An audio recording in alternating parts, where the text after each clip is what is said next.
Entonces, bueno, pues van a poder ver que tengo un fondo espacial en la cámara.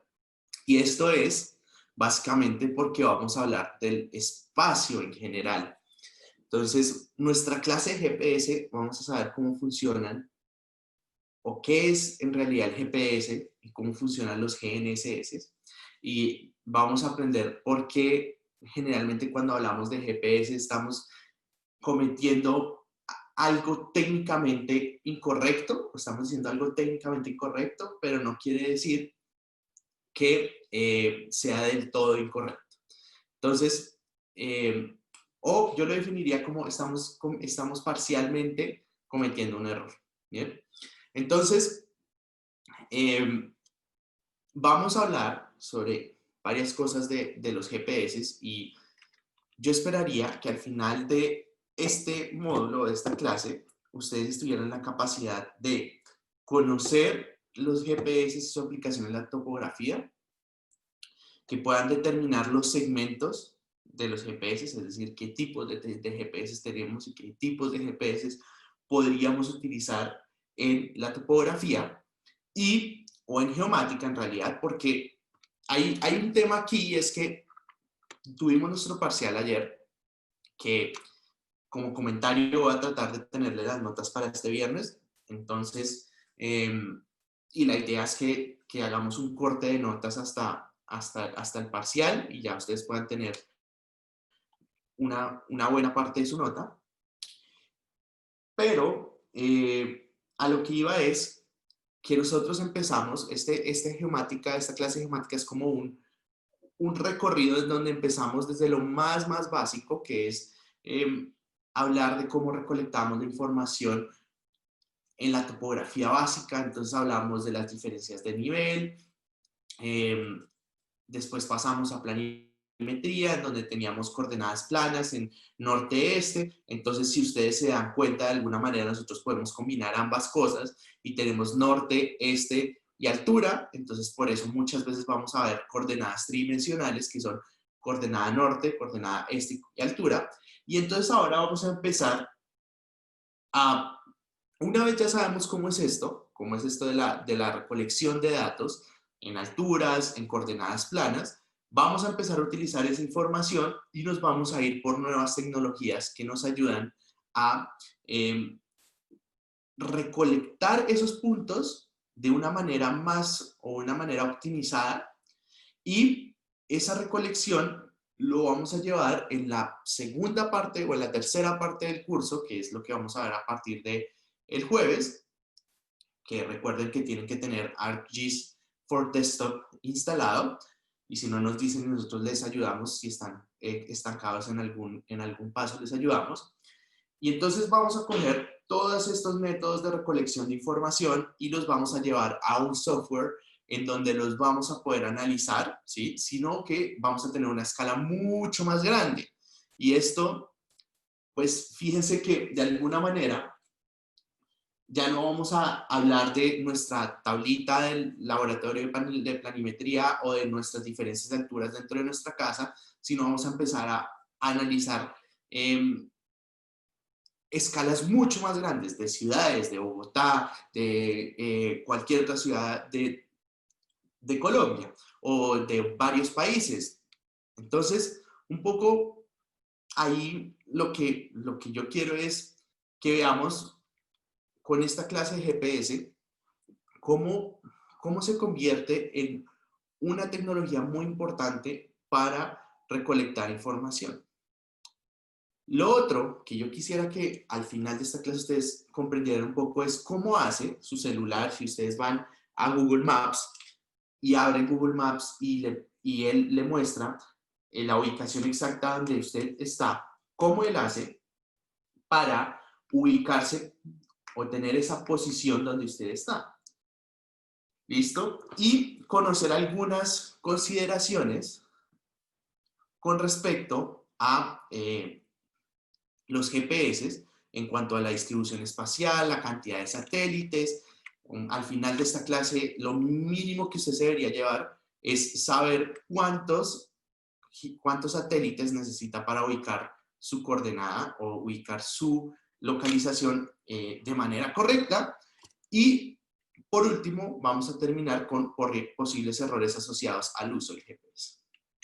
Entonces, cuando nosotros hablamos de GPS, podemos tener dos ámbitos, ¿sí? Si uno lo mira desde el lado espacial, vamos a hablar desde el lado espacial, del espacio, del universo, de cómo es que tenemos una red o varias redes de sistemas de posicionamiento global o de navegación global.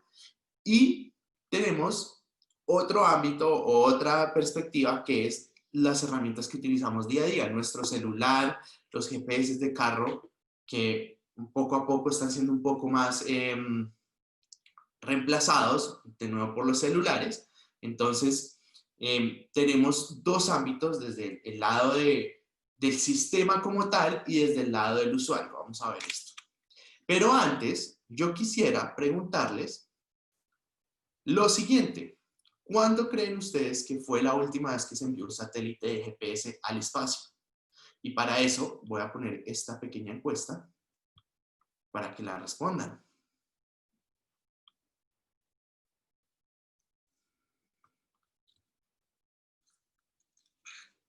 ¿Sí les está apareciendo la encuesta?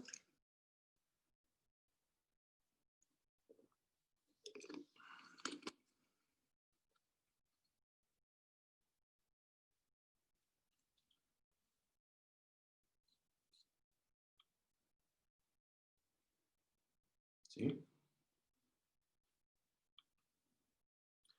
Porfa, con el botoncito de si no me pueden confirmar si les aparece la encuesta. ¿Sí? ¿Sí? No hay respuesta, tranquilos, esto no es calificado, no es nada. Pueden contestar ahí lo que ustedes crean. Si creen que fue hace 16 años, si fue hace un año, si fue la semana pasada o si fue hace un mes. En realidad, Angélica tiene la razón y es que se lanzó hace un mes.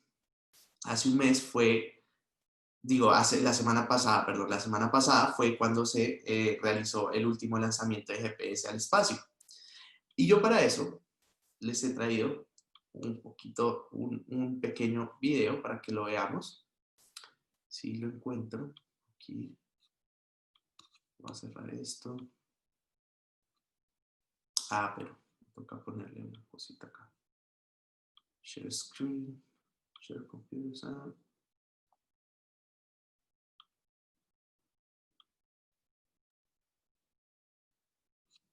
Bien. Entonces,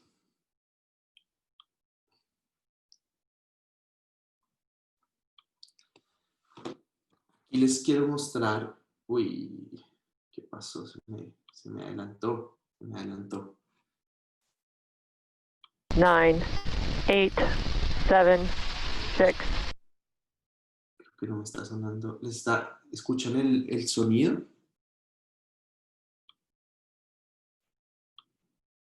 ¿Sí? Bueno, bien, porque del video, ¿sí lo alcanzan a escuchar? Up, all systems are go for launch of Falcon 9 with GPS to space vehicle number 3.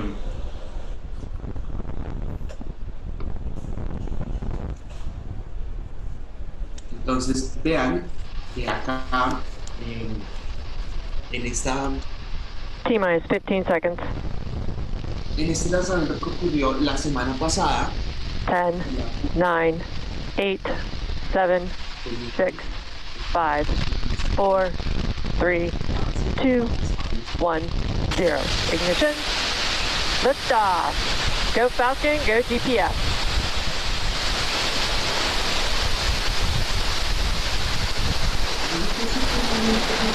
Vehicle is pushing down right. Teaching pressure.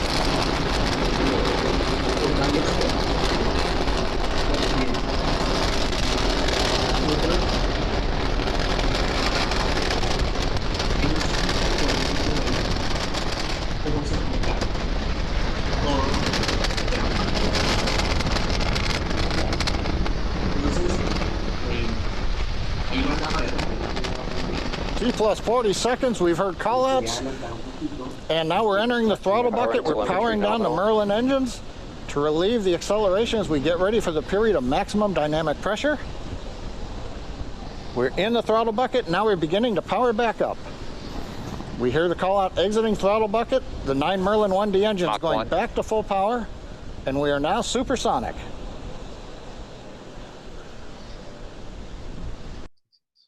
Will hopefully touch down on our drone ship. In between, they're deploying its landing legs. So watch for that on your left-hand screen. Stage 2 FTS is saved. Ahí había, lo que pasó en ese intermedio es que Church AOS. se separaron, hay dos fases en general, se separaron.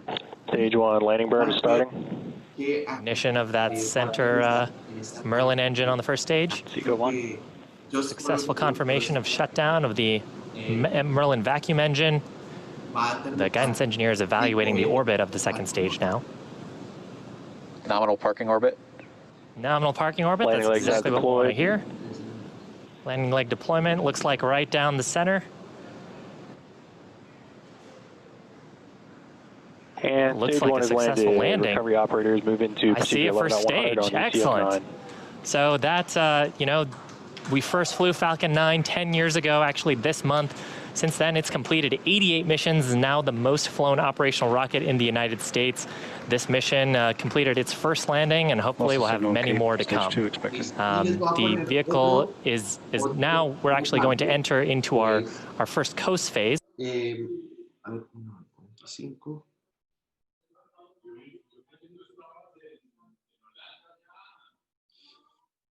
A ver, esta parte de acá. Y en esta parte, Welcome back to our launch coverage of the GPS-3 Space Vehicle number 3 mission for the United States Space Force. Now, if you're just joining us, we had an on-time launch at 4:10 p.m. Eastern Time, followed by successful ascent, stage separation, and 2 second stage engine burns. On your screen is a view of the GPS satellite atop Falcon 9. Now, one note earlier, I had mentioned that today was our 88th successful launch. It's actually our 87th successful launch today. So coming up in just about 15 seconds from now is our last major milestone, and that's deployment of the GPS-3 satellite from the second stage.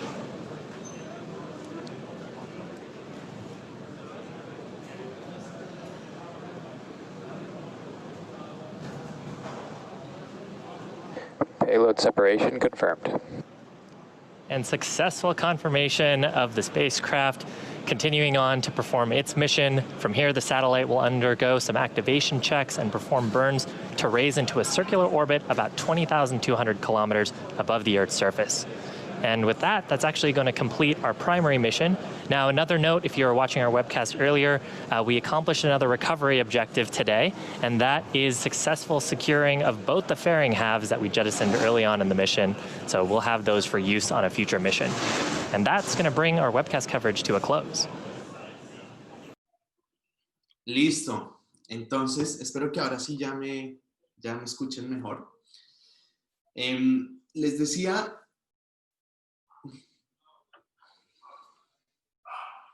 Les decía que esto para mí es tremendamente interesante porque primero vemos aquí cómo se realiza el lanzamiento de este satélite de GPS y lo otro es que se utilizan esas tecnologías para que, por ejemplo, la fase 1 del cohete pueda aterrizar exactamente en el lugar preciso, automáticamente en ese lugar de esa nave, de ese barco. Y lo otro, pues la tercera parte que les mostré, era el despliegue del GPS-3. Vamos a ver un poco más adelante cómo es esto del GPS-3 y demás, pero en realidad aquí lo chévere es mirar que lo que vamos a aprender hoy nos va a ayudar a comprender un poco más cómo funciona el universo y cómo funcionan las cosas que nosotros vemos, que nosotros utilizamos en geomática. Entonces, pues nada, sigamos con la clase. Bien. Entonces, en el inicio, digamos, si uno se se ubicara en aquellas épocas donde había navegaciones en barcos de vela y demás, cuando fue descubierta América y demás, lo que nos ayudaba a navegar, o lo que ayudaba en la navegación, era un tema de las posiciones del Sol y las estrellas. Y a partir del Sol y las estrellas, los navegantes podían determinar en dónde estaban y hacia dónde deberían ir. En general, lo que hacían los navegadores era determinar la latitud. Entonces aquí vamos a tener dos mediciones, como dos ámbitos o dos coordenadas, que son latitud y longitud. Y la latitud es fácil de medir porque era simplemente medir el ángulo del Sol con respecto al horizonte al mediodía, mejor dicho. Es decir, lo que se hacía era determinar el ángulo del Sol a las 12 exactamente. Y esto generaba que pues tenía sus limitaciones por el hecho que se tenía que hacer al mediodía. Si no se hacía al mediodía exactamente, lo que iba a pasar era que se iban a generar errores de posición, y ya vamos a ver un poco de cómo actuaban estos errores de posición. En las noches, lo que ayudaba en la navegación era la estrella norte, la estrella de la Ursa Mayor, entonces de la constelación de la Ursa Mayor. Y lo que hacía era que se medía la elevación con respecto al horizonte de esa estrella. Entonces, de la Osa Mayor se medía el ángulo con respecto al horizonte y se podía determinar en dónde estaban en latitud en las noches. Entonces, aquí algo muy importante y que vamos a seguir viendo de aquí en adelante cuando estemos en nuestras clases de coordenadas y de proyecciones, es que la latitud geográfica tiene su cero en el ecuador, y a partir de ahí tenemos latitud norte, latitud sur, y tenemos valores entre 0 y 90. ¿Listo? Porque si el ecuador es el 0, pues tenemos hasta 90 valores, y que los vamos a tener constantes en este eje, ¿cierto? Pero vamos a tener valores entre 0 y 90 y entre 0 y 90. ¿Listo? Por otro lado, teníamos la longitud. Y la longitud es mucho más difícil porque no hay un punto fijo en el espacio que nos permita medir, o que nos permitiera medir o saber exactamente en qué longitud estábamos. Y para esto lo que se utilizaban básicamente eran cronómetros marinos, ¿sí? Y esos cronómetros marinos eran lo suficientemente precisos para tener una hora estándar, y esa hora estándar iba a ser la hora estándar del meridiano de Greenwich. Y igualmente al mediodía podían saber la diferencia de hora de donde estaban a la del meridiano de Greenwich, y podían determinar en qué longitud estaban, ¿cierto? Entonces, si nosotros veníamos hacia América, supongan que estaban, fíjense que nosotros tenemos una diferencia horaria de 5 horas, entonces 5 horas o 6 horas con el meridiano de Greenwich. Entonces, si nosotros miráramos al mediodía de nosotros y comparáramos con la mediodía de Greenwich, o pues a esa hora de Greenwich, ahí podríamos determinar en qué longitud estábamos. Entonces, en términos prácticos, lo que se hacía era que, dada que la Tierra giraba a una tasa regular, la diferencia de hora entre ambos relojes, entre el reloj que estaba en hora estándar de Greenwich y la hora de donde ustedes estaban, podían calcular la longitud relativa al meridiano de Greenwich, ¿listo? Utilizando una trigonometría esférica. Entonces, para esto era muy importante ser precisos. ¿Y por qué era muy importante ser precisos? Porque un error en el momento de la comparación podía generar que ustedes se quedaran totalmente desubicados y no supieran hacia dónde ir o si ya estaban llegando o se habían pasado o cosas así. Entonces, más o menos, si ustedes tenían, si ustedes comparaban esas dos horas, lo que tenían es que van a tener, si tenían una hora de diferencia de esos dos momentos, ¿sí? O sea, de su hora local y su hora de Greenwich, ahí van a tener más o menos una diferencia de 15 grados en longitud. Y un segundo de error significaba 68 millas. Entonces, fíjense, si nosotros no realizábamos una medición en el tiempo preciso, o una comparación en el tiempo preciso, pues imagínense el error en que iban a incurrir. Un segundo de error eran 68 millas. ¿Bien? Entonces, cuando nosotros hablamos un poco de los GPS en topografía o los GPS en geomática, en realidad, lo que va a pasar es que vamos a tener también Regálame un segundo, por favor.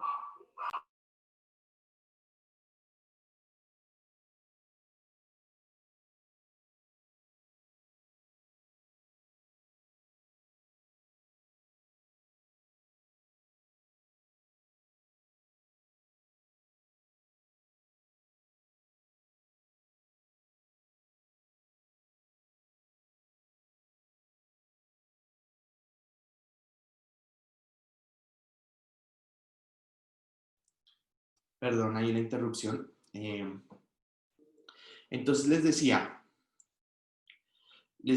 nosotros teníamos estos métodos antiguos de ubicación y de navegación que poco a poco fueron avanzando hasta tener el sistema que tenemos en este momento de navegación satelital. Y ese sistema de navegación satelital nos ayudó a tener muchas aplicaciones en el ámbito de nuestra vida diaria. Tenemos lo que vemos nosotros en nuestros GPS, Waze y demás, que vamos a ver más adelante, que son sistemas de información geográfica. Y esto permite que con estos equipos nosotros podamos hacer muchas cosas. Y una de esas aplicaciones que les menciono son los GPS en la topografía o en geomática. Y a través del posicionamiento global, ¿sí?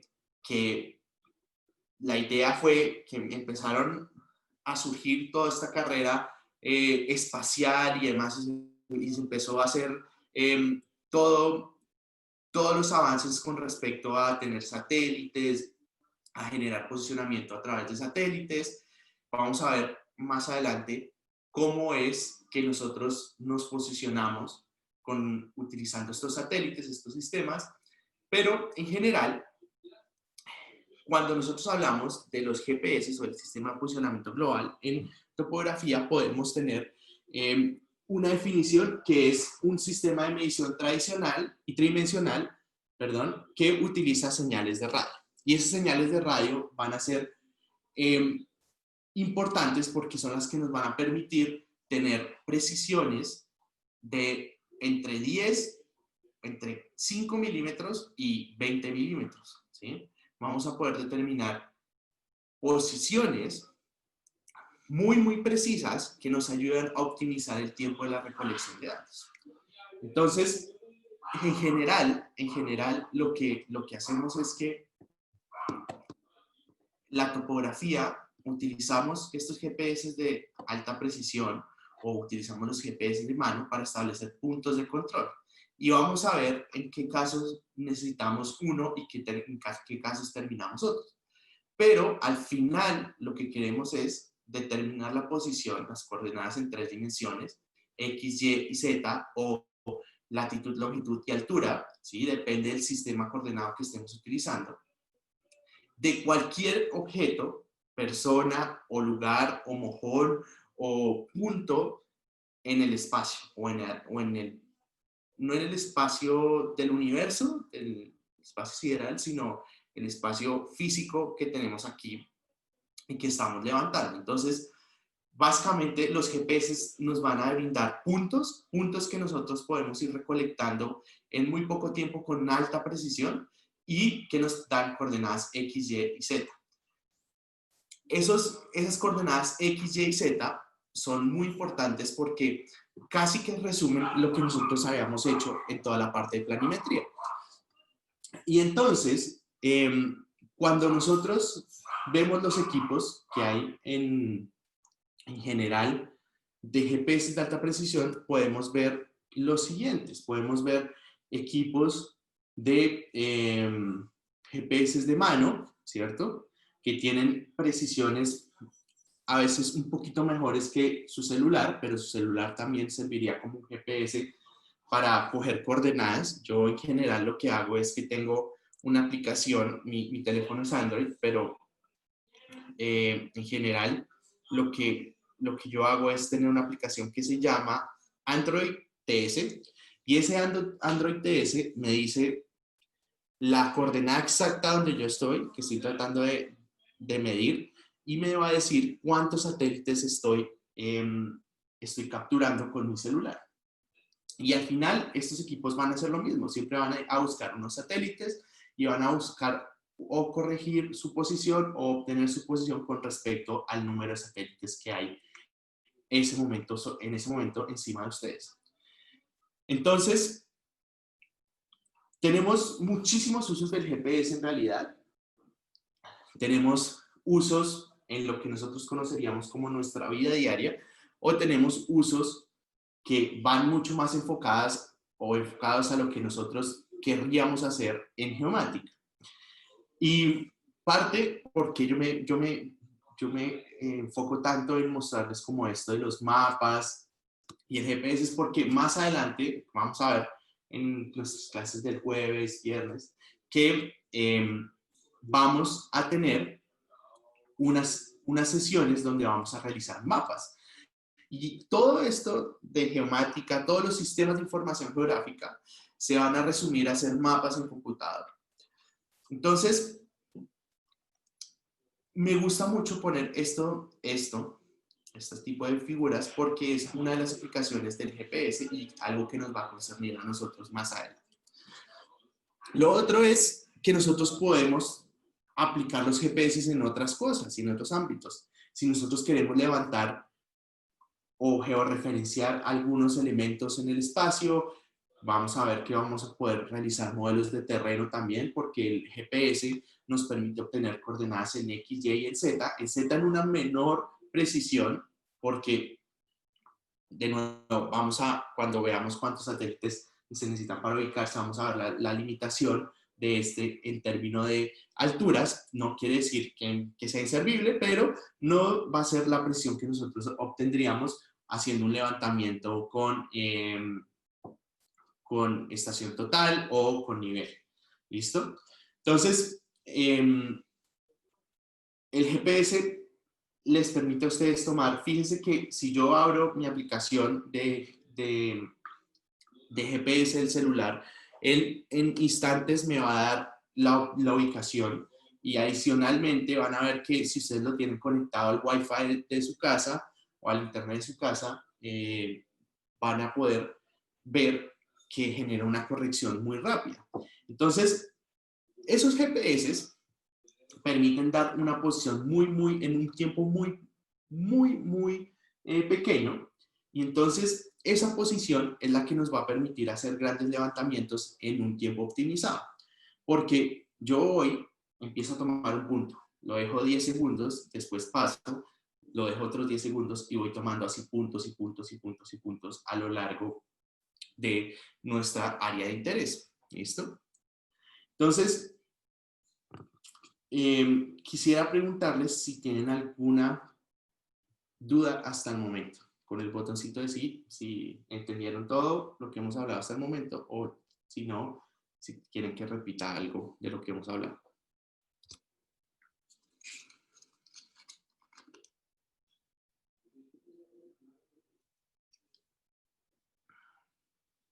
Bueno, bien. Entonces,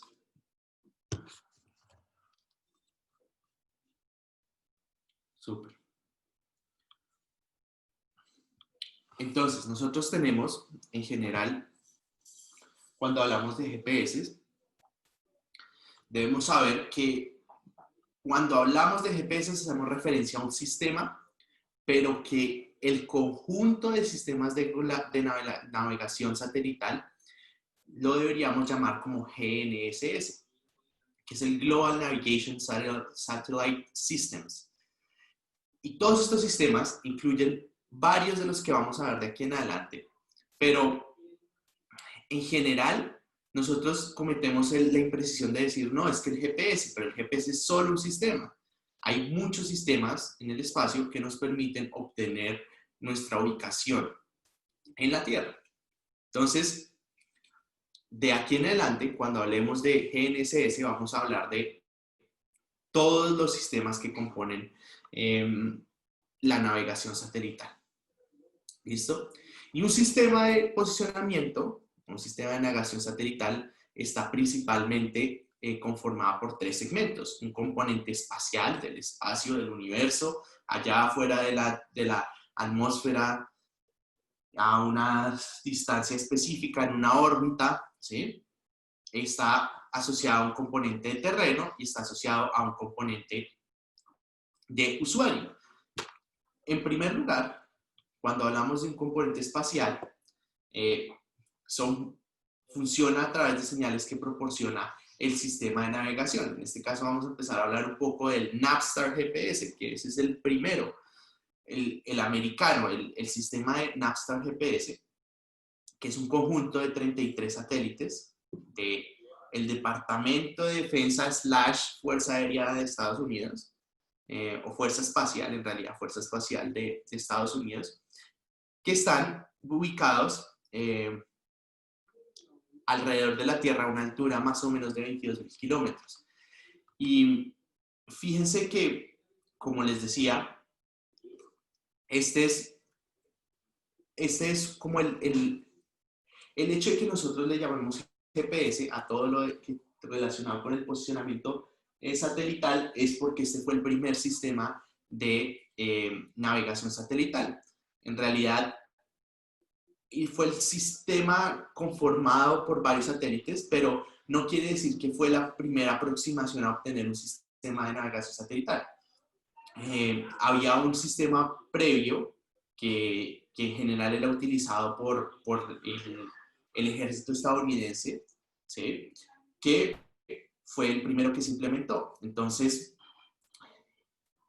ese sistema daba precisiones de la ubicación más o menos de 25 metros, comparado a la que nosotros tenemos hoy en día, que son en celulares y en dispositivos así de la vida diaria, pueden ser de 15 metros, y en GPS de alta precisión pueden ser 5 milímetros, si quisiéramos. Y lo importante es que uno debería, digamos, si está utilizando estos sistemas para los levantamientos, uno debería esperar a obtener una posición fija, ¿sí? Más allá de saber siempre en dónde está, porque nosotros queremos saber una coordenada exacta, una coordenada precisa, entonces deberíamos obtener una lectura fija en nuestra posición, que a comparación de tener algo que nos esté diciendo siempre en dónde estamos. Entonces, son dos tipos de aplicaciones, son dos tipos de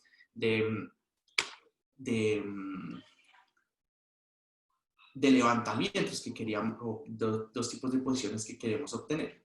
Entonces les hablaba de este Navstar GPS, y este sistema en general tuvo su primer satélite en 1978. Recuerden que este anterior que teníamos era de 1960 y en general se utilizaba para la navegación en el mar, en el océano, y después pues ya se desarrolló un sistema como tal que era el Navstar GPS.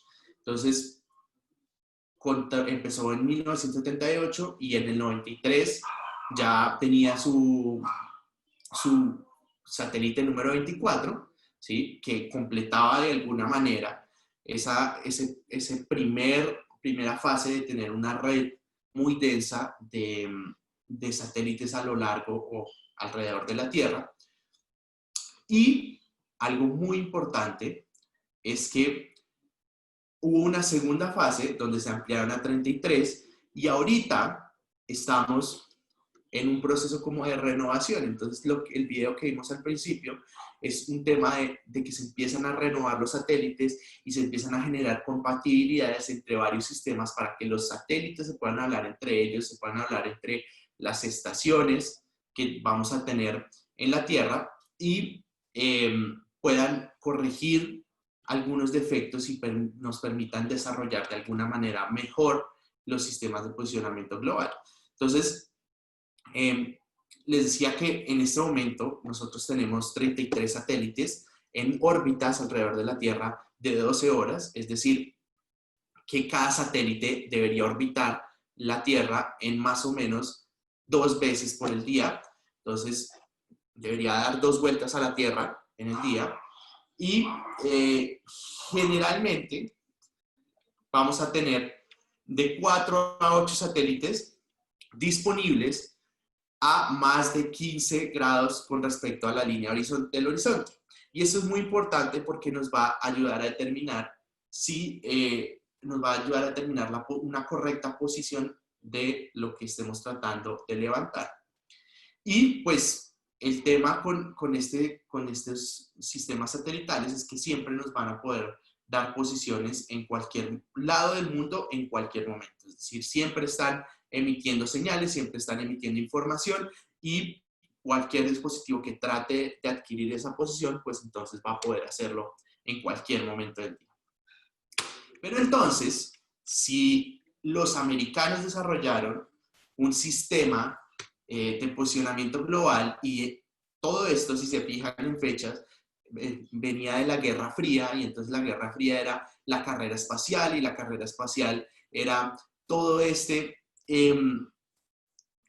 conglomerado de acciones para derrotar Estados Unidos con la Unión Soviética. Entonces, si los americanos desarrollaban su sistema de posicionamiento global, pues era lógico que los rusos desarrollaran su sistema de posicionamiento global. Entonces, este GLONASS que ven acá es el sistema ruso, que en términos prácticos fue la forma de los rusos de decir, voy a lidiar con el riesgo de que Estados Unidos un día se ponga bravo conmigo y me quite todo el posicionamiento global, entonces voy a crear mi propio sistema. Y se generaban un complemento del GPS. Entonces lo que van a ver es que en general todos los dispositivos, tanto sus celulares como los GPS de alta precisión, van a tener lectores de ambos sistemas y poco a poco, a medida que han ido saliendo los otros sistemas, empezamos a tener equipos que leen más de estos dos sistemas. Si ya ahora en adelante, yo por ejemplo, cuando hace un par de años, cuando estaba comprando mi celular, una de las cosas que me fijaba era esto, que tuviera recepción de GPS y GLONASS, porque me iba a poder determinar un poco mejor la precisión de mi ubicación. Y si ustedes ven,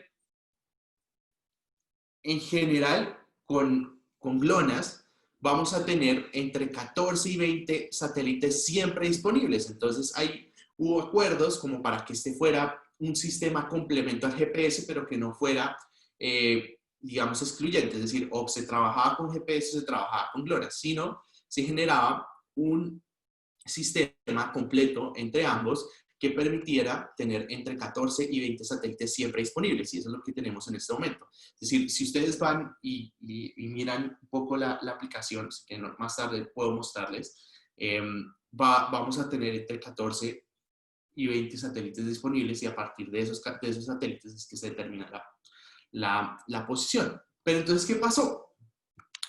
Si los americanos habían creado su sistema y si los rusos habían creado su sistema, pues entonces los europeos también tenían que crear su sistema, porque no nos iban a quedar ahí con la incertidumbre de que o me baso en el sistema o dependo del sistema americano o dependo del sistema ruso, sino voy a crear mi propio sistema satelital. Y entonces crearon el sistema Galileo, que es uno de los más recientes, es decir, lo que uno llamaría los clásicos son GPS, Napstar, GPS y GLONASS. Y después viene Galileo, que también tiene como 30 satélites y tiene todo lo que tienen los otros sistemas, que son estaciones terrestres que van emitiendo correcciones a los satélites y que ayudan al posicionamiento de los usuarios. Pero si los americanos tenían su sistema y los rusos tenían su sistema, entonces los europeos tenían su sistema, entonces era muy, muy importante o era esencial que los chinos también tuvieran su sistema. Entonces, ¿qué es lo que va a pasar? Vamos a tener muchos sistemas y el Beidou, que es como se llama el sistema chino, va a ser como de los sistemas también mucho más recientes, inclusive, y que se está todavía completando. Entonces, vamos a tener muchos, muchos sistemas. En general, lo que les decía es que tenemos dos clásicos, que es el GPS, el Napstar GPS, el GLONASS, el Galileo, pero hay también uno que es el indio. Entonces, si los americanos tenían, si los rusos tenían, si los europeos tenían, si los chinos tenían, pues los indios también crearon su propio sistema de navegación satelital. Entonces vamos, lo que nosotros llamamos GNSS, que les decía, tenemos nuestra concepción desde antes de esta clase que decíamos GPS, y hacíamos referencia probablemente a todos los sistemas de navegación satelital, pero en este momento ya debemos hablar de que GPS es un sistema como tal y no el conjunto de sistemas, no el sistema en general. Y como deberíamos llamarlo de aquí en adelante es GNSS, que GNSS agrupa todo este subconjunto de sistemas que incluyen el americano, el ruso, el chino, el indio y el europeo. ¿Bien? ¿Alguna pregunta hasta acá?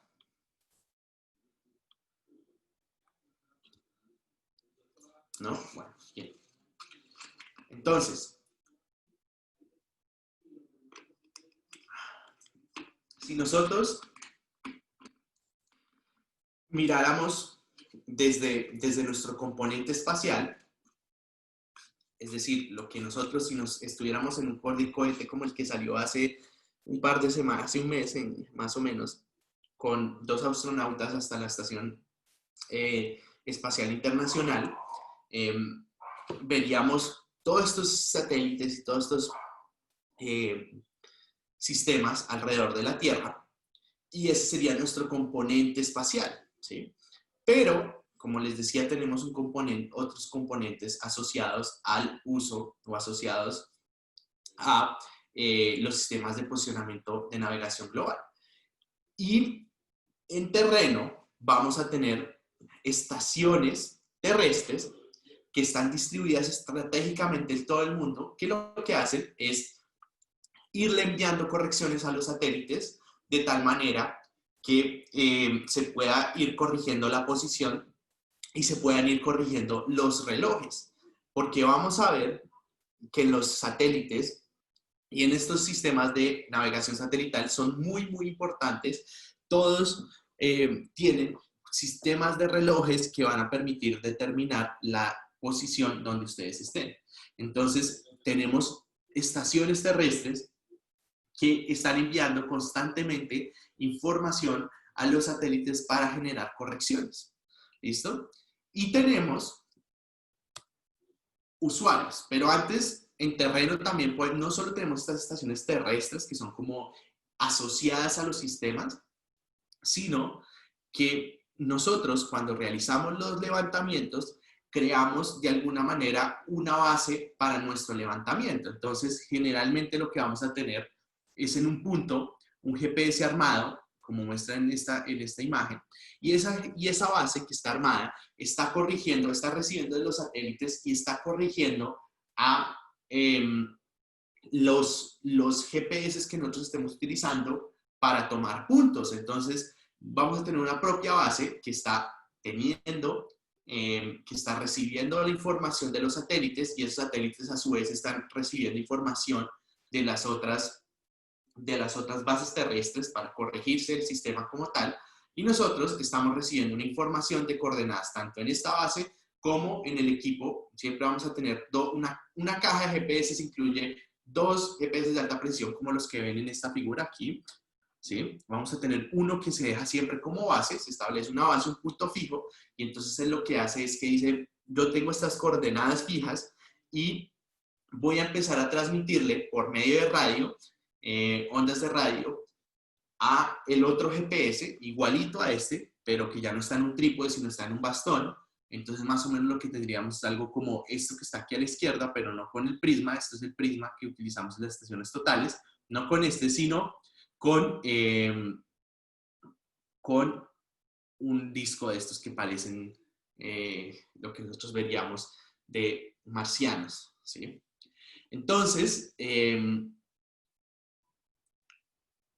generalmente lo que va a pasar es que tenemos estas estaciones propias, estas estaciones locales, y estas estaciones locales les van a transmitir correcciones constantemente a el rover. Entonces vamos a tener 2 componentes dentro de nuestros levantamientos por GPS. Vamos a tener la base y vamos a tener el rover. La base, la única función de ella es establecer unas coordenadas fijas que van a estar durante todo el levantamiento y van a estar constantemente alimentando los GPS, los rovers que están tomando los puntos. ¿Listo? Y pues el otro componente es el usuario y se refiere no tanto a la persona, sino se refiere a los instrumentos receptores. ¿Listo? Esos instrumentos receptores, como les digo, pueden ser el rover. Fíjense que aquí hay alguien que está tomando los puntos, entonces es un bastón con el GPS y una colectora de datos. Entonces esa colectora va a almacenar todos los puntos y después se pueden descargar y postprocesar en un software y de alguna manera corregir, porque también tenemos correcciones que se pueden dar en los GPS de alta precisión. Y corregir, por ejemplo, una corrección puede ser que un satélite, mientras teníamos prendidos nuestros GPS, había un satélite que estuvo por un corto periodo. Entonces ese corto periodo no nos sirve tanto, porque ese corto periodo de pronto, más que aportar una corrección a la posición fija de nuestra base, lo que estaba haciendo es generar error. Entonces se puede corregir y se puede ajustar un poco la información, y vamos a ver más adelante que tenemos estaciones propias en Colombia que nos ayudan a brindarles informaciones o brindarles información de corrección a las bases cuando están armadas, cuando están monitoreando. Bueno, vamos a ir paso por paso. Pero en general, lo que tenemos es que tenemos usuarios, un componente de usuario que se refiere a los instrumentos receptores, ya sean los GPS de alta precisión o sean GPS de mano, como se llaman normalmente, que son nuestros celulares, ¿sí? O GPS como los que veíamos en las imágenes anteriores. ¿Listo? Como estos de acá.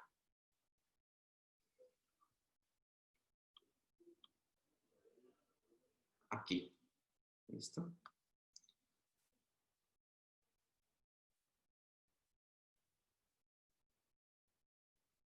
Entonces, ¿cómo encuentra el GPS en su posición? Entonces, la mejor forma de encontrar la posición del GPS es a través de señales que envían desde los satélites, que fija la distancia entre 2 puntos, ¿sí? Entonces, a partir de la posición del satélite, se puede determinar la posición en física con las diferencias de horas. Vamos a ver esto más adelante. Pero en general, en términos prácticos, uno lo resume en diferencias horarias, tal como lo hacían en la navegación antigua, ¿sí? Que tenían para determinar las longitudes una hora estándar, y a través de la hora o de la posición del sol al mediodía, o a través de la diferencia horaria se podía determinar la longitud. Los GPS, como los conocemos actualmente, también tienen este sistema de determinar la posición de esta manera. Entonces, en términos prácticos también utilizan, como les decía, se resume a esta diferencia horaria, pero también se utilizan de alguna manera algunas técnicas que se basan en triangulación y triliteración, que puede esa triliteración estar basada en tiempo o está basada en distancia, y pues los sistemas de navegación global están basados en estas técnicas. Entonces, ¿cómo se determina la distancia o la posición de un receptor con respecto a un satélite? Entonces, lo que pasa es que vamos a tener relojes en los satélites, y los satélites van a tener esos relojes que envían señales de maneras distintas. Ya les voy a mostrar más adelante cuáles son los dos tipos de señales que puede enviar, pero en general él envía constantemente, mejor dicho, constantemente es como cada milésima de segundo, información de su hora. Y entonces el receptor, entonces fíjense que acá la señal sale a las 8:03:02:12, ¿sí? Y llega el receptor a las 8:03:02:19. Es decir, tiene una diferencia de 7 milésimas, o sí, centésimas de segundo. Entonces, nosotros, sabiendo de alguna manera a la velocidad que viajan esas ondas, podemos determinar la distancia a la que está ese GPS. Entonces, si nosotros tenemos esos 7 centésimas de segundo de diferencia, nos daría más o menos que estamos a una distancia de 13.000 millas o 20.000 kilómetros, más o menos. Entonces, ¿qué es lo que pasa? Nosotros, de alguna manera, medimos la distancia que hay entre el GPS y el receptor con la diferencia horaria, como lo acabamos de ver, y si nosotros quisiéramos definir o medir la diferencia horaria, lo haríamos como una forma de corrección, ¿sí? Es decir, nos llega la señal y nosotros miramos en qué momento el GPS debería estar en esa posición o en esa hora. Entonces, lo que hacemos es que si nosotros quisiéramos mirar o corregir esa información que nos dio el satélite, recibiríamos la señal y miraríamos cuánto nos tuvimos que devolver para tener esa hora, porque fíjense que yo recibo la señal después y yo trato como de devolverme a esos relojes que tienen los GPS, y ahí puedo determinar un poco qué tan demorado estuvo la información que me dio el satélite. ¿Listo? Entonces, cuánto nos tuvimos que devolver determina cuál es la distancia a la que está el satélite, ¿sí?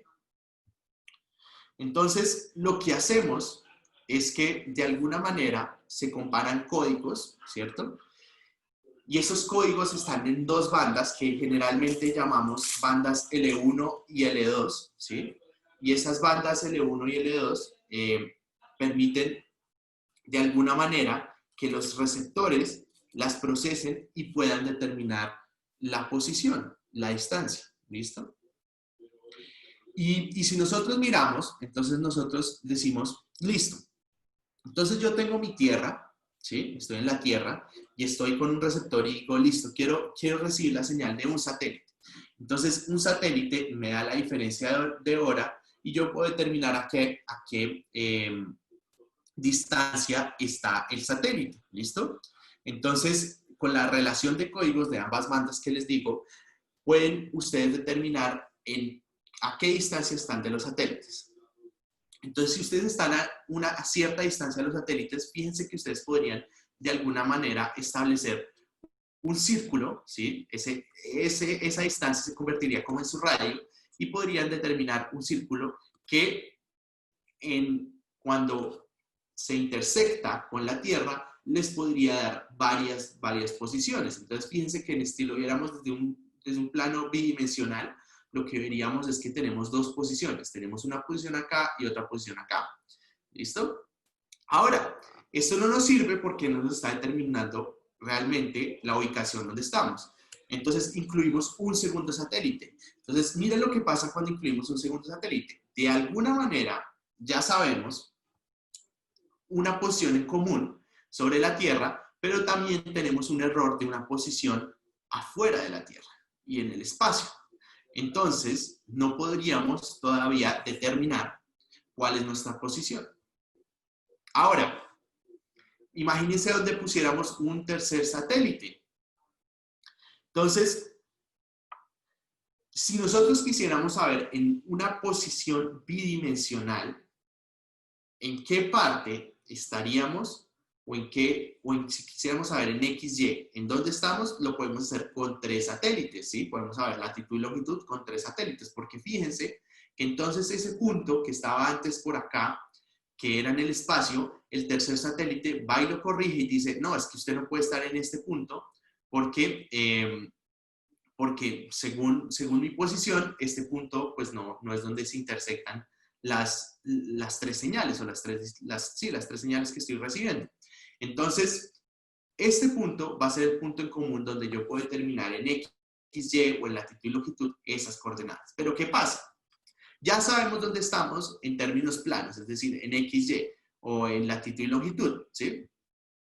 Ahora necesitaríamos saber de alguna manera alguna corrección de nuestra altura, porque puede pasar que alguno de nuestros reloj, que si el tercer satélite falla y nos da un error, de alguna manera, fíjense que él va a encontrar el punto común de los 3, pero nosotros necesitamos corregir ese error que podría darse al dañarse el reloj del satélite. Entonces, los relojes del satélite se corrigen con un cuarto satélite que venga y diga, oiga, es que sí está desfasado, pero está desfasado en tanto y puede determinar exactamente el punto en X, Y y Z de donde usted está recibiendo la señal de los satélites. Entonces, en términos prácticos, ¿cuántos satélites para el segundo parcial? ¿Cuántos satélites necesita usted para ubicarse? 4 satélites. ¿Listo? 4 satélites son los que vamos a necesitar de alguna manera para obtener una posición muy precisa de en dónde estamos en la Tierra. ¿Listo? Y que nos va a arrojar coordenadas X, Y y Z. ¿Bien? Esto mismo que acabamos de ver es de alguna manera el resultado de por qué también no es muy correcto la precisión de los GPS en alturas, ¿cierto? Porque ya para de alguna manera nosotros determinar exactamente el punto sobre la Tierra y en altura a una precisión milimétrica, nos tocaría tener ciertas correcciones que no las dan los satélites que están afuera de la Tierra. ¿Bien? ¿Hay alguna pregunta con respecto a esto?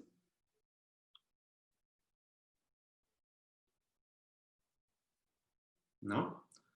Bueno, bien. Entonces, les decía que en general los GPS se posicionan con respecto a una información que están emitiendo y que están recibiendo constantemente. ¿Listo? Esas son 2 tipos de mensajes, son 2 tipos de posicionamiento. Una es por código de distancia y 2 por mediciones de fase portadora. Entonces, en general, cuando nosotros vemos la señal de un GPS, lo que vemos son 2 bandas, como les decía, L1 y L2. Lo que pasa es que en L1 vamos a tener, esa L1 y L2 es un método de comunicación, pero el otro es el código CA, que lo vamos a ver más adelante, que es la fase portadora, la carta como la de navegación y bueno. Y esta otra información nos va a servir también para comunicarnos. Esto de acá, todo esto de acá, sirve para como transmisión de información. Entonces,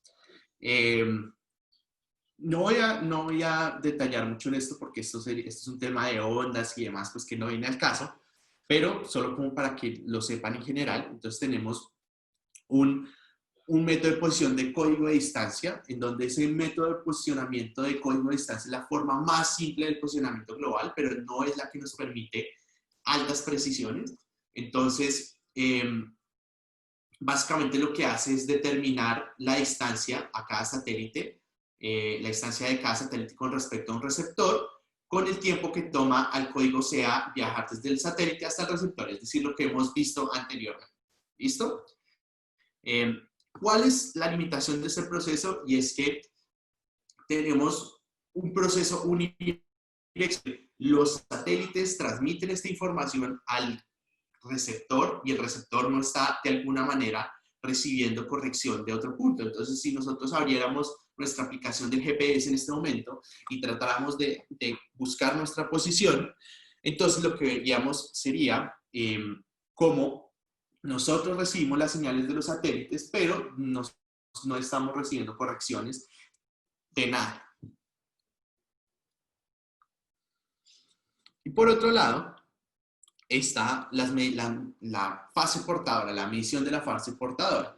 Entonces les decía que el satélite envía continuamente dos señales electromagnéticas que están en bandas L1 y L2, que son las mismas que se utilizan para la comunicación por radio.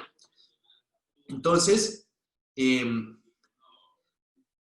al tener estas dos bandas, lo que nos permite es que al recibir esta información los equipos especialmente diseñados para eso pueden brindar precisiones al milímetro. Entonces, ¿qué es lo que va a pasar? Generalmente, cuando estemos utilizando los equipos de GPS de alta precisión, vamos a tener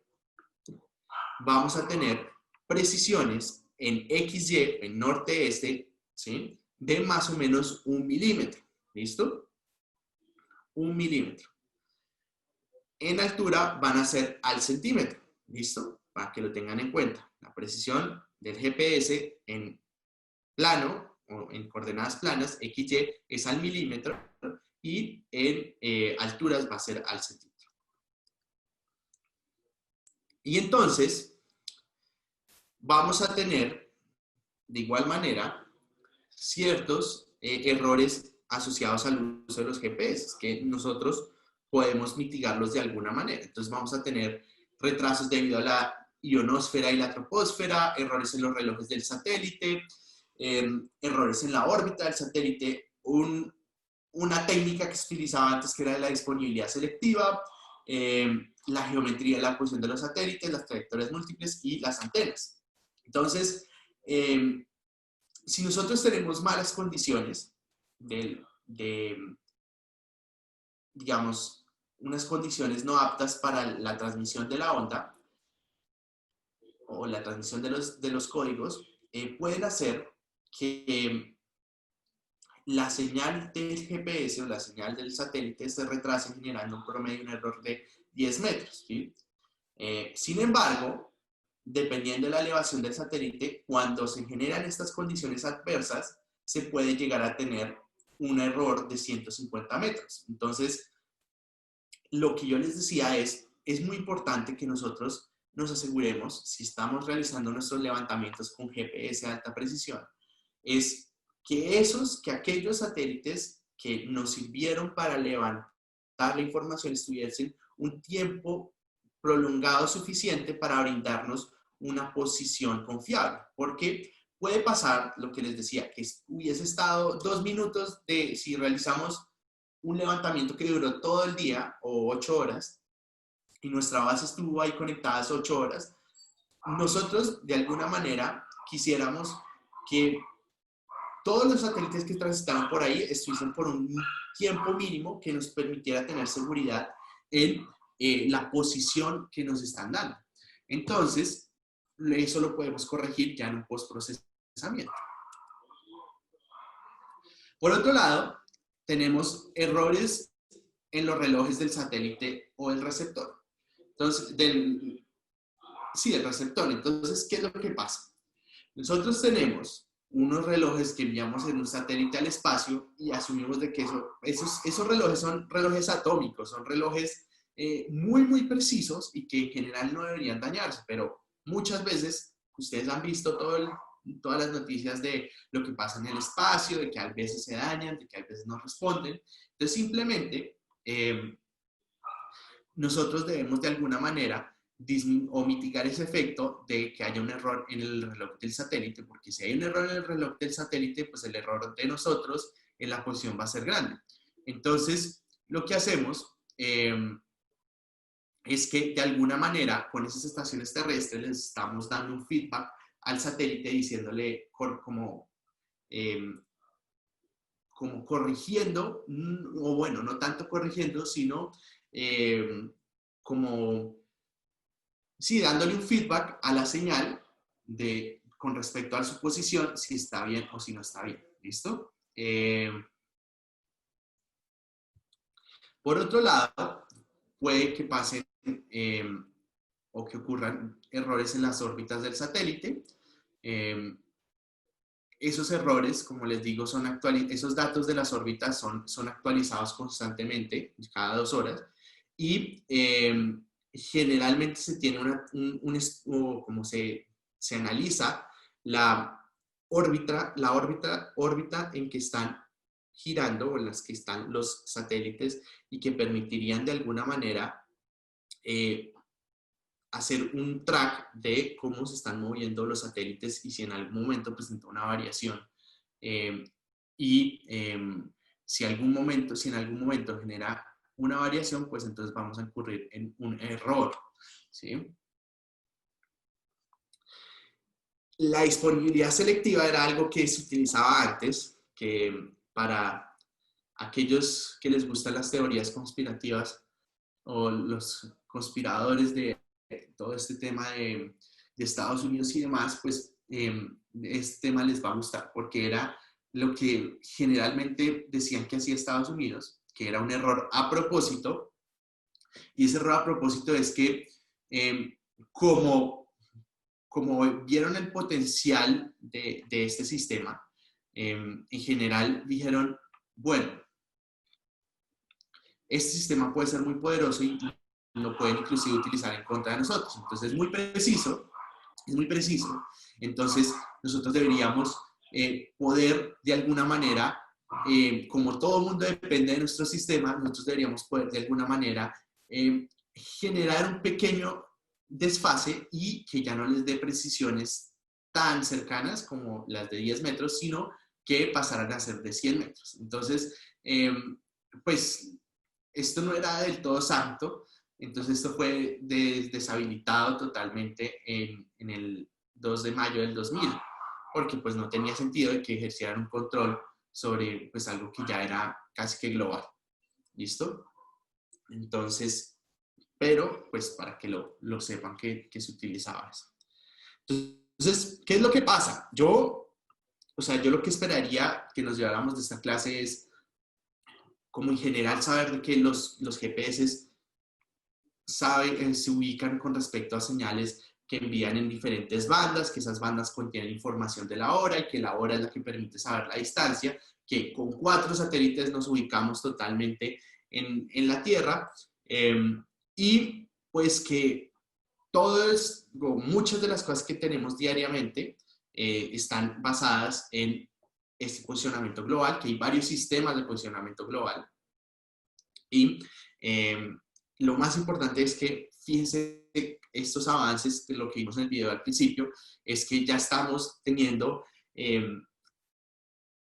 situaciones donde los cohetes que están yendo al espacio están despegando y a través de toda esta navegación satelital y demás van a aterrizar en el punto donde es, y pues es una vaina impresionante.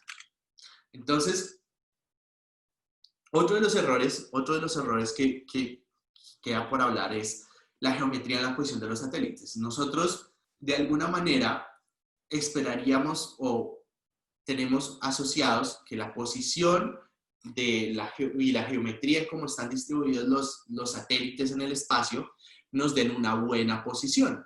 Sin embargo, puede pasar que en algún momento hayan muchos satélites muy cercanos, y cuando hay satélites muy cercanos entre ellos, nos van a generar un error, y ese error va a ser un error en la precisión.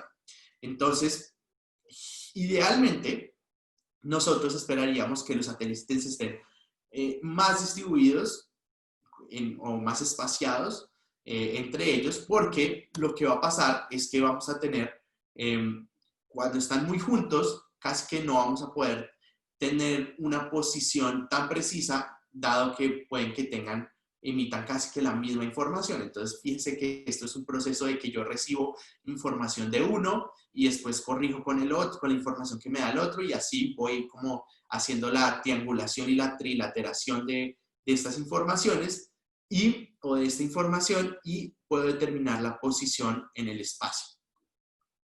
Entonces, de nuevo, esto es lo mismo que la distribución de la dilución de la precisión. La dilución geométrica de la precisión es cuando están muy juntos y entonces generan un margen de error. Fíjense cómo se ven acá. Entonces, lo que uno siempre quisiera es que una buena determinación de la posición estaría basada en un bajo índice de dilución geométrica de la precisión, ¿sí? Entre menos este índice, menor valor tenga este índice, mayor precisión vamos a tener. ¿Listo?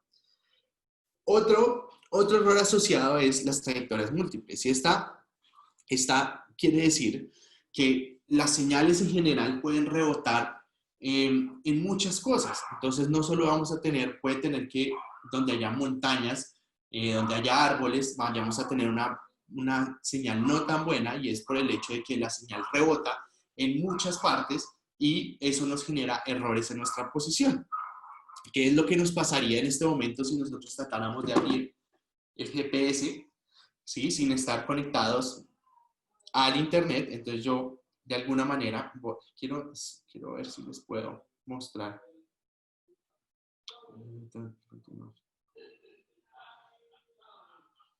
Aquí, bueno, ya lo estoy dejando. En este momento, voy a ver si se puede, si les puedo mostrar.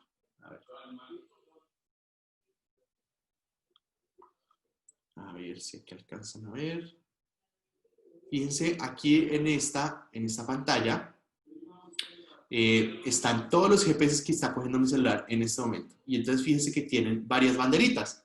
Entonces estoy cogiendo 10 GPS, 10 Navstar GPS, 6 rusos y 7 chinos. Y eso me determina la posición. Fíjense aquí abajito que me dice la coordenada en la que estoy. ¿Listo? En grados, minutos y segundos. ¿Listo? Entonces, si yo, dadas las condiciones donde ustedes están, se encuentran cerca a muchos edificios, se encuentran cerca a varios montañas, varios árboles, varios bosques, varias condiciones del terreno pueden generar también de que tengamos errores. Entonces, lo ideal es que siempre que utilicemos estos levantamientos de GPS alta precisión estemos en terrenos, pues no muy, ¿cómo decirlo? No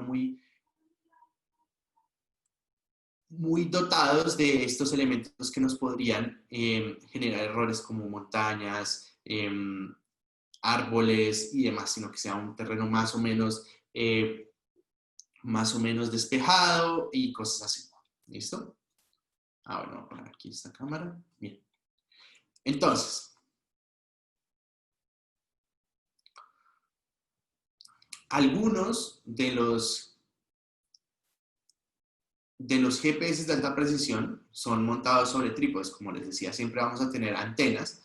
Entonces, esas antenas van a estar fijas ahí en un tiempo determinado, y ese tiempo determinado nos va a permitir de alguna manera generar una posición exacta de ese punto que genera las correcciones al otro GPS que está tomando los puntos, ¿cierto? Entonces yo tengo una coordenada fija y esa coordenada fija está determinada por las coordenadas, o está determinada por los números satélites que están dando esa coordenada. Pero, al igual que cuando estábamos trabajando con los equipos de topografía, esos GPS que se convierten en antenas van a estar armados sobre un trípode, y ese trípode va a tener asociado una nivelación, es decir, si está nivelado, va a estar en una posición totalmente horizontal, y eso nos genera que nuestros ejes, que tanto veíamos en nuestras casas de estación total y de nivel, estén totalmente horizontales, estén totalmente verticales. En el GPS va a pasar lo mismo. Necesitamos garantizar una horizontalidad y una verticalidad para poder asociar los puntos exactamente a lo que queremos. Entonces, o a las coordenadas que queremos. Entonces, cuando no hay este tipo de nivel del equipo, estamos incurriendo en errores de la antena. ¿Bien?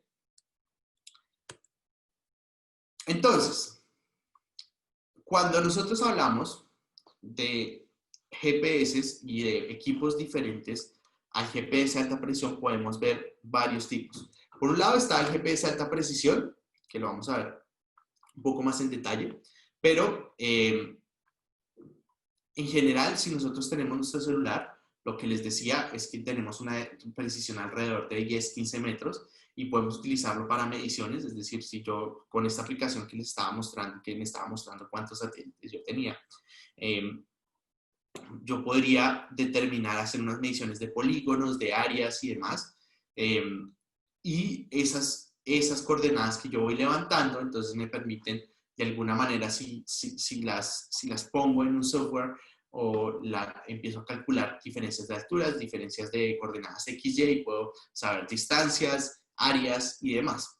Todo con una precisión de 10 metros. Entonces, si uno quisiera una precisión mayor, pues lo que hace es obtener otro tipo de GPS de mano, por así decirlo, que utilizan métodos kinemáticos para aumentar su precisión.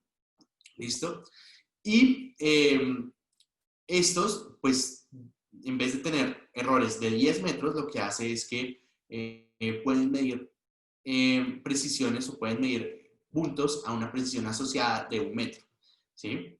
Que generalmente utilizamos este tipo de GPS para una escala mediana o pequeña, y pues que son de alguna manera colectores de información rápida, ¿sí?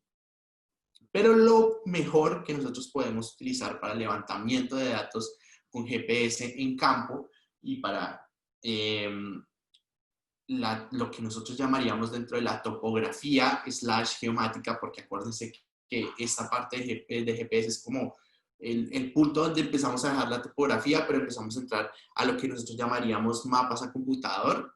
Bueno, todo esto que vamos a ver en esta clase está asociado a la ciencia de combinación de colección de información y del procesamiento de información. Entonces, estamos dejando poco a poco en la recolección de información, y después nos vamos a meter en el procesamiento de información.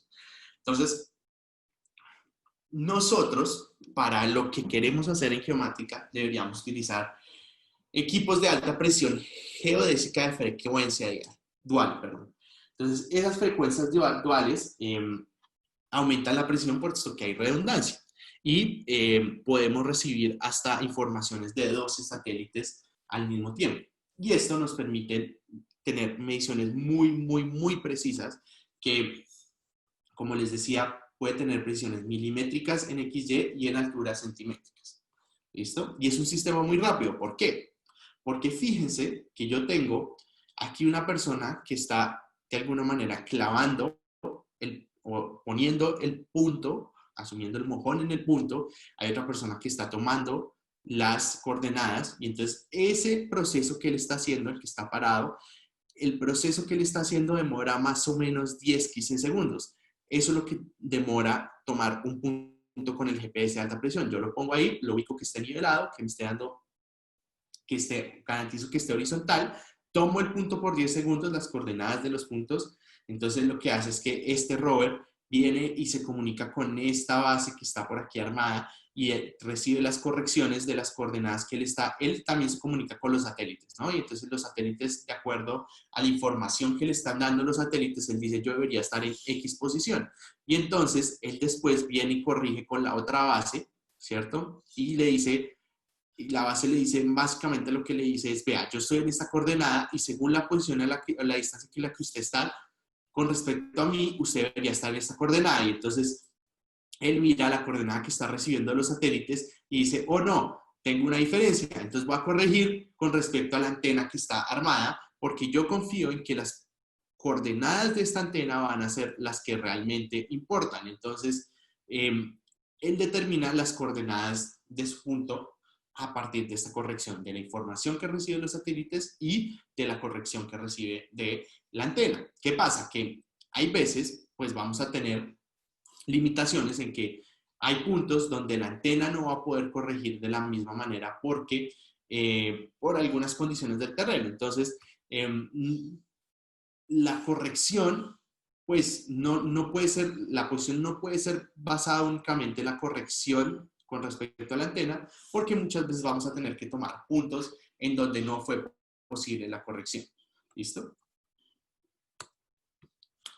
Entonces, ustedes en este momento deberían estar en la capacidad de, primero, saber que el GPS es un sistema de medición tridimensional, es decir, que nos va a dar coordenadas en 3 dimensiones, ya puede ser X, Y y Z, o latitud, longitud y altura, depende de cómo lo estemos tomando. Se usa en la topografía para realizar levantamientos, establecer puntos de control. Tenemos 3 segmentos en general. Tenemos el espacial, el terreno. Entonces, cuando hablamos de espacial, hablábamos de que en general nosotros decimos GPS, pero en realidad lo que nosotros deberíamos hablar es de los GNSS. Tenemos un componente asociado al terreno, que son estaciones que corrigen los satélites constantemente, y los usuarios, que son los instrumentos receptores. Los sistemas de navegación encuentran la ubicación midiendo el tiempo que gasta la señal en viajar desde el satélite hasta el receptor. Se fija una distancia entre los dos y a partir de esta diferencia de horas se determina la ubicación en el espacio. Por otro lado, ya sabemos de que por ubicar precisamente nuestra ubicación, nosotros deberíamos tener los satélites lo mejor distribuidos que podamos y tener por lo menos 4, con 4 mínimo podemos determinar exactamente nuestra posición. Y que tenemos errores asociados a retrasos debido a las condiciones de la ionosfera y la troposfera, errores del satélite, en cuanto al reloj, en el satélite y en el receptor, tenemos también errores asociados a las órbitas, la disponibilidad selectiva, que ya no está activa en teoría, y también con respecto a la geometría de la posición de los satélites, las trayectorias múltiples y el nivel de la antena. Bien, entonces, quisiera saber si hay alguna duda hasta el momento.